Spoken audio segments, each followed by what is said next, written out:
Hey everyone, welcome again to another episode of Disability Perspective. I'm your host, Charlie Brose. With me today, I have a very special guest. We're setting back the time machine.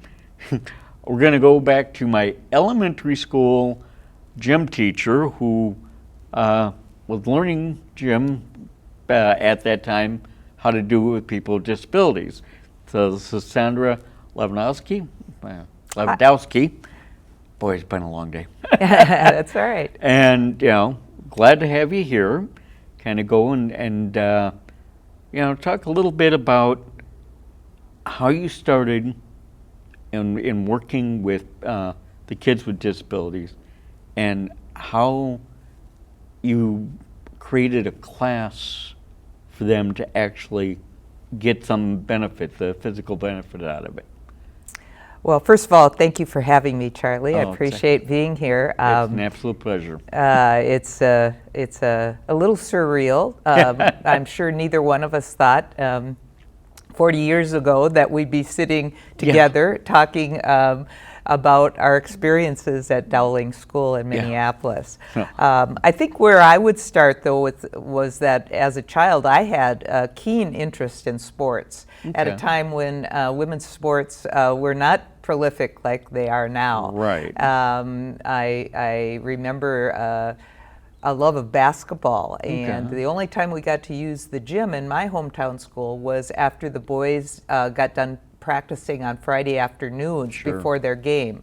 So I think I had a sense of being limited in my interests, and so when I went to the University of Minnesota and decided to go into teaching, it was an easy choice to go into physical education.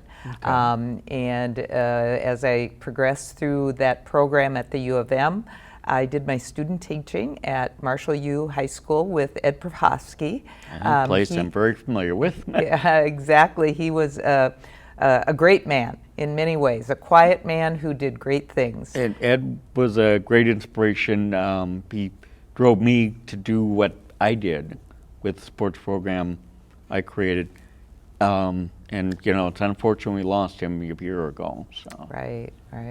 Now, he introduced me to adapted athletics. Okay. At Marshall. At Marshall. Okay. And so when I finished my student teaching, there was an opening at Dowling School for a physical education teacher. There were no special licenses at that time. Right. Interest and innovation, I think, were the tools that I brought with me from Ed. And the fact that these were elementary kids as opposed to high school kids at Marshall U. And I can tell you that the 6 years I was there were really some of my most joyful years in education as a teacher. But we also had the opportunity to see what worked for kids who probably had some of the same limitations that I did as a child growing up, not being able to let loose with some of those energies that you have and the desire to play sports. So for you, it paralleled to having not having the opportunities when you were growing up, than these kids getting the opportunity. To be there. Yes, exactly. And in what you knew for physical education in itself, and then, let's be honest, the gym at Dowling was not exactly a large room. It was not. And so, what kind of motivation or look in that room and you go, okay, how can I get these kids involved and give them physical activity? Right. Good question. And we did have the opportunity to use the gym. We also had the opportunity to use the swimming pool for any of the physical education classes. what I think I began with was what I saw at the kids display was just this enthusiasm to play. Yeah. They really didn't care whether it was fine-tuned or not. Yeah. They like to be competitive, frankly, exactly. and wear off energy, whether they were like yourself on the floor or in a wheelchair or electric wheelchair or crutches. Yeah.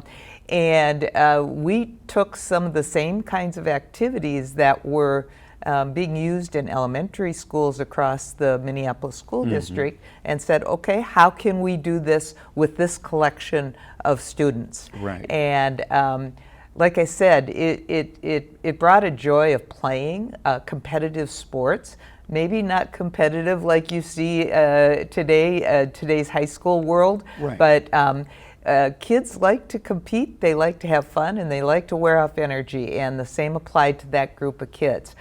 For example, floor hockey was one thing that kids, I thrived on, they thrived on, and we really took it to heart. Had teams, the Dowling Dusters at that point. I remember it well, and I remember us playing against a St. Paul team. Exactly. That I am actually still friends with a number of guys that were on that team. I don't remember anybody from Dowling, but I know the guys from St. Paul. Well, I think probably you can answer this yourself. It was the first time the students coming through our doors at Dowling had ever really competed against another school. Yeah. And the excitement was as much as a state hockey tournament from my standpoint. We had T-shirts, we had cheering sections, and it proved to be a very successful event from the standpoint of parents and students, and certainly myself. It was my major coaching role.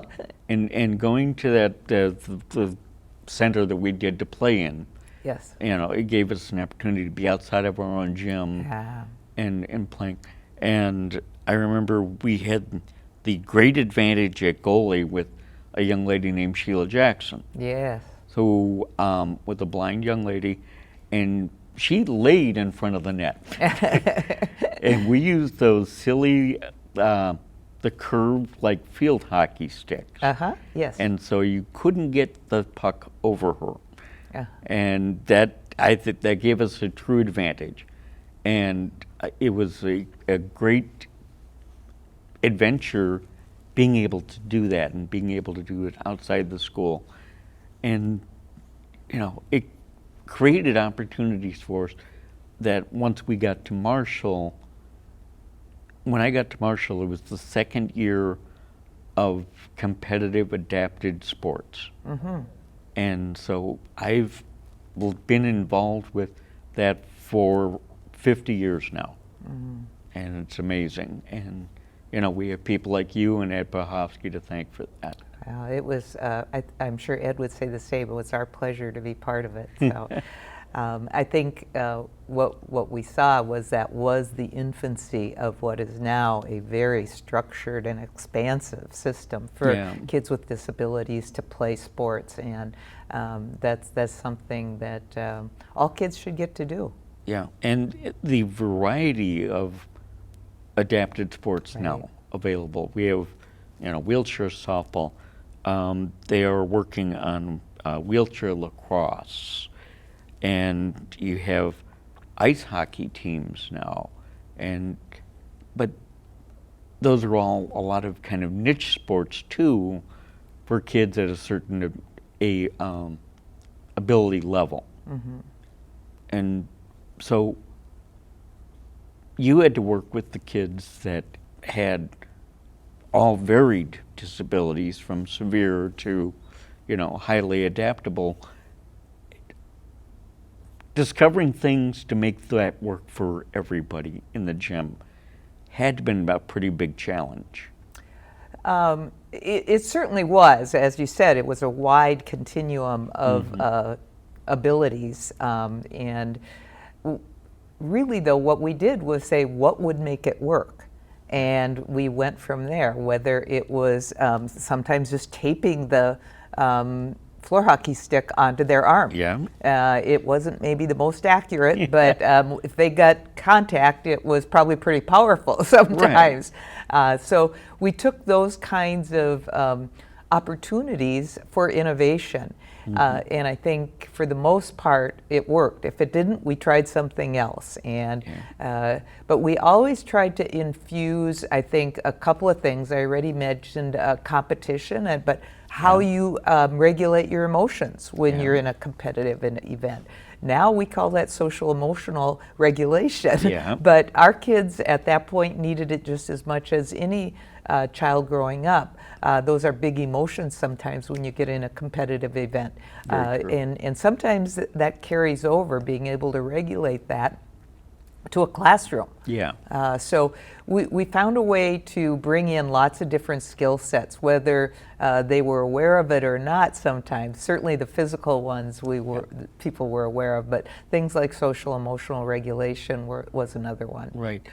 In that opportunity that you did, Dowling actually had something highly unique for the territory, which was their own therapy department. Yes.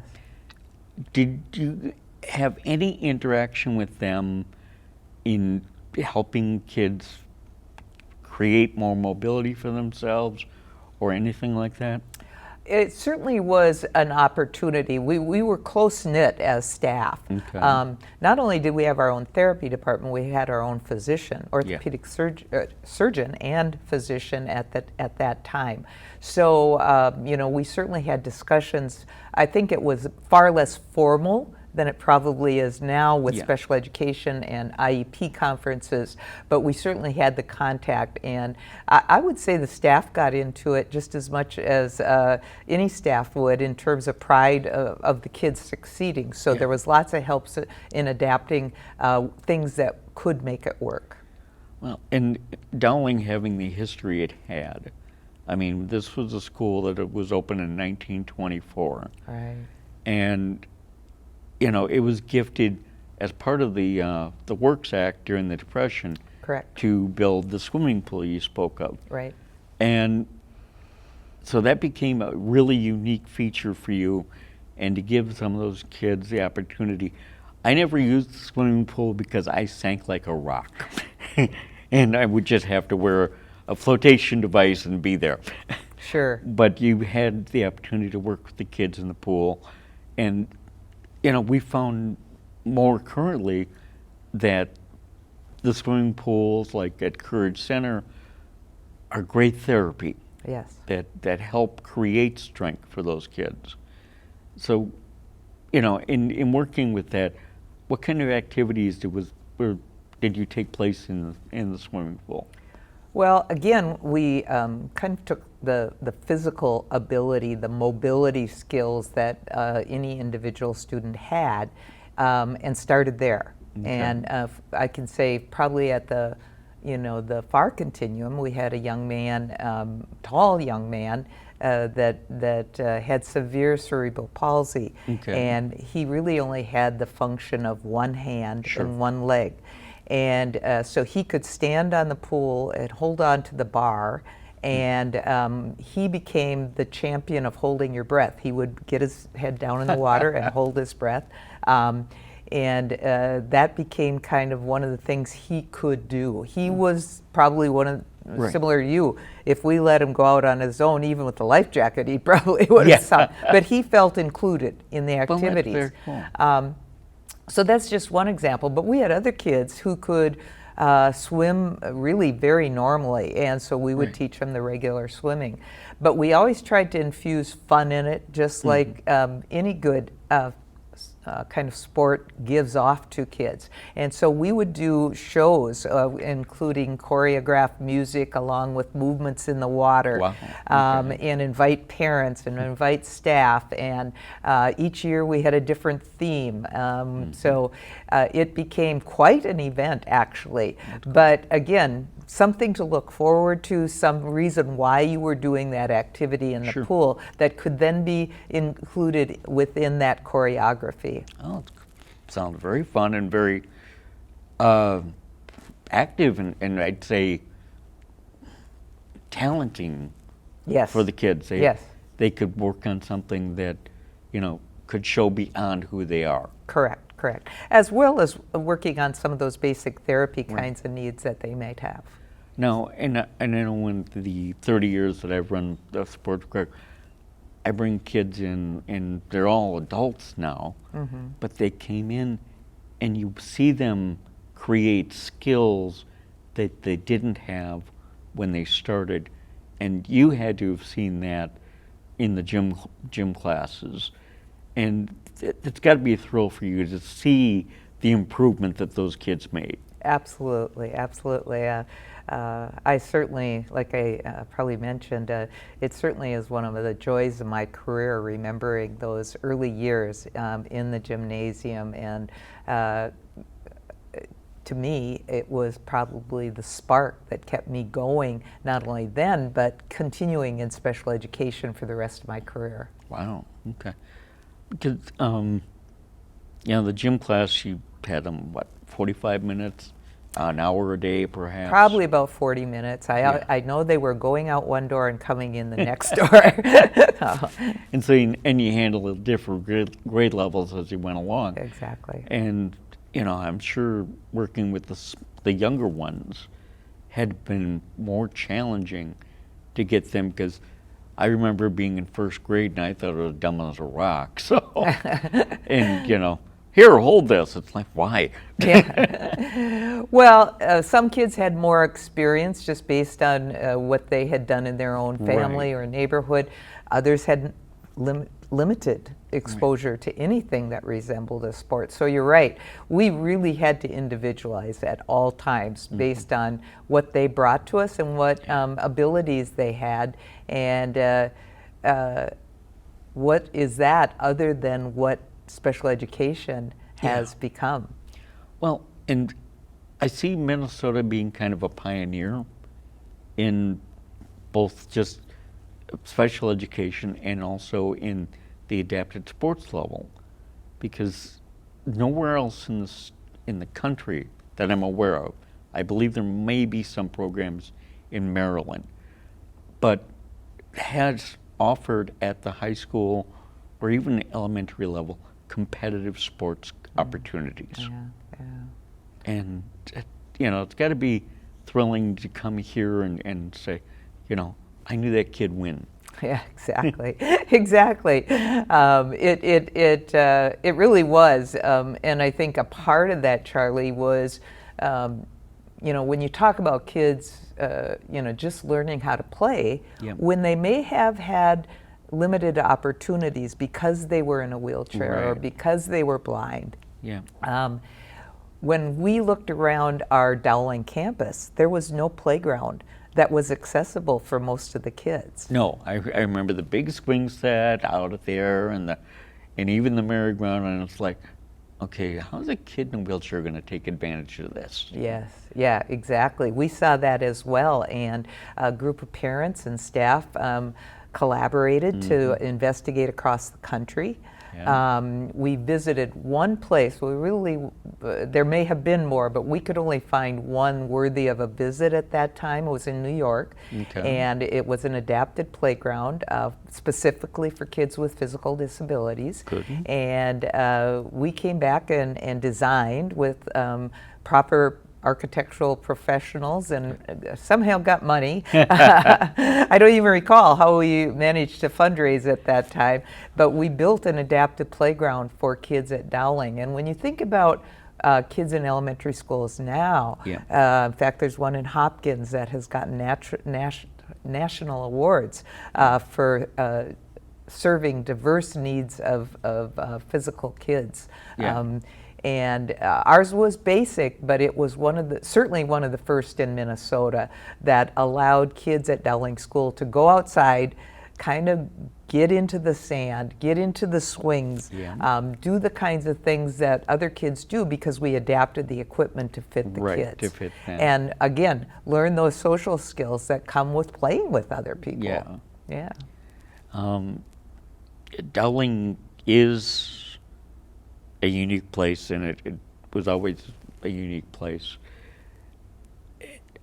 Becoming part of that, even part of its history, has to be enlightening, or part of your history going, I worked there, I was with these kids, I helped them become who they became. That had to been, and what you did beyond that. Can you explain a little bit of what you did after Dowling, still in special education? Well, I think the impetus for the rest of my career came from that experience. Sure. Is how do we find ways to include kids with physical disabilities within the broader spectrum of K-12 education? Sure. And that, I guess, inclination of mine was conveniently paired with a 94-142 when kids were beginning to be mainstreamed because of new laws, Right. federal laws, allowing kids more opportunities within the regular classroom, regular school environment. And so I did two things. One is I was selected to be a itinerant teacher in Intermediate District 287 for kids with physical disabilities. Okay. And I began my administrative license as a school principal with specialization in special education. Sure. Okay. And so those two things kind of went down a parallel road. And I spent several years being a lead teacher in District 287, and that's a school that serves particularly West Metropolitan students, although at the time Minneapolis sent a lot of students there as well, as did other school districts other than the member districts of Intermediate District 287. So we would see kids that, for example, were mainstream back to Bloomington, but needed an itinerant teacher of the physically disabled to come out and help them figure out how that youngster was going to be included. And so I played that role, but then expanded to other areas of special education, including being the lead teacher for deaf, hard of hearing, blind, visually impaired, emotionally and behaviorally disordered, and went into the administrative ranks, served as special education director, and ultimately became superintendent. So what started out as Dowling became your ultimate career path in still helping kids with special needs. I think so, yes. And I'm sure there are thousands of kids that, if they knew what you were behind, would be extremely thankful to you. It's very nice to hear that, and I appreciate it. But it's a two-way street in education, and the joys that I got out of it were worth any effort I put in. Right. Yeah. I mean, and you got to see these changes take place in front of your eyes, and see how kids could develop more. We have adapted programs in schools now throughout the Twin Cities. If you look at what the high school league has done or accomplished, is they've gotten kids, throughout the state. The biggest adapted sports program is their bowling program. Because it's so independent. Right. They can go, if you have a team of kids in Bemidji, they can go roll a game, and they can just compare their scores against a class of kids in Chanhassen. So it gave them that opportunity. And coming up pretty soon, if it just hasn't already happened, is the state bowling championships, the adapted ones. And you get those kids, it has grown so big now that they have to have regional tournaments, so that those that qualify then end up at the lanes in Brooklyn Park, and they can all just have a blast and meet kids that they've seen their scores or heard about from other districts, and they get to meet them for the first time, or maybe they have a rivalry with them that have run over a couple of years, and to see that happen for them. Now, in the cognitive program on the other adapted sports, we have the softball, and we have the floor hockey, and we have the soccer. They have such large programs. My biggest concern is that I see the ones for the physically disabled are shrinking because the kids they're not being informed of its availability. And because there's so many rules in school now about, what you can tell kids, they're not getting the word. Is there anything that can be done from, what you had your experience with to make that growth? Well, when you bring that up, Charlie, one of the barriers I imagine is transportation. Very much so. Which is a very challenging thing to overcome, whether it's during the school day or after school, which Right. is often where adapted athletics occurs, just like other sports. Yeah, they play their games, Monday through Thursday. Yeah. And that's only going to get more challenging as costs increase. But I think there could be some communication initiatives between district communication directors who have their own organization along with the leaders.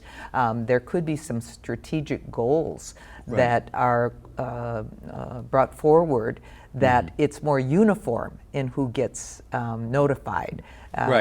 Which is just an equity goal that should be on the table.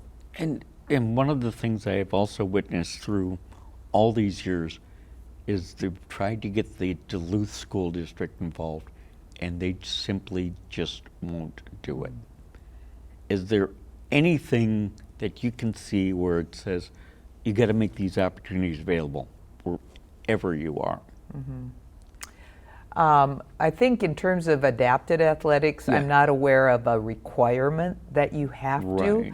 But I would again go back to communication directors. They have a very strong professional organization.